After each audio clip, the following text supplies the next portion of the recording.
শারদীয় দুর্গোৎসবের উপহার তুলে দিচ্ছেন বিধায়ক পিনাকি দাস চৌধুরী। ধর্মযাত্রার উৎসব সবার দুর্গোৎসব আমাদের সবার চিরাচরিত ঐতিহ্য অনুযায়ী সবাই মিলে আনন্দ সহকারে দশভূজার আরাধনায় আমরা মেতে উঠি।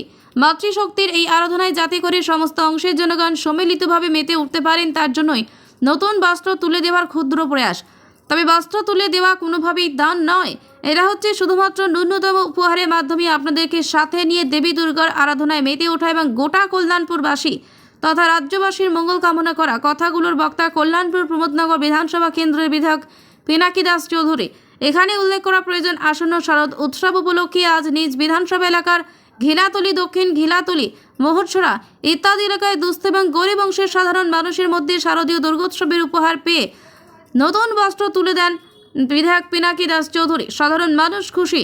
বিভিন্ন স্তরের সাধারণ মানুষের মুখে হাসি দেখে যথেষ্ট আবেগতাড়িতভাবেই সংবাদ প্রতিনিধির সাথে কথা বলতে গিয়ে বিধায়ক পিনাকি দাস চৌধুরী সকলের আশীর্বাদ কামনা করতে গিয়ে দাবি করেছেন সবার আশীর্বাদে তিনি যেন সাধ্যমতো সবার পাশে থাকতে পারেন। আজকের এই সামাজিক কর্মসূচিতে বিধায়কের সাথে নিতাই পাল, সরস্বতী দেবনাথ, রাজীব পাল প্রমুখেরা নেতৃত্বরা উপস্থিত ছিলেন। বিধানসভা বিগত দিনেও এই আমাদের শারদীয় উৎসবকে সামনে রেখে এই বিধানসভার যতটুকু সম্ভব আমাদের পার্টির পক্ষ থেকে, মণ্ডলের পক্ষ থেকে আমরা গরিব মেহনতি মানুষের মধ্যে বস্ত্র বিতরণ করে থাকি। কারণ স্বাভাবিকভাবে আমাদের এই শ্রেষ্ঠ উৎসবে প্রত্যেকটা মানুষই নতুন বস্ত্র পরিধান করে মায়ের কাছে প্রার্থনা করে। সেটা মাথায় রেখেই একদিকে সরকার বিভিন্ন যোজনা, বিভিন্ন কর্মসূচি, বিভিন্ন ধরনের সুযোগ মানুষকে দিয়ে থাকে এবং সেটা আমরা করি।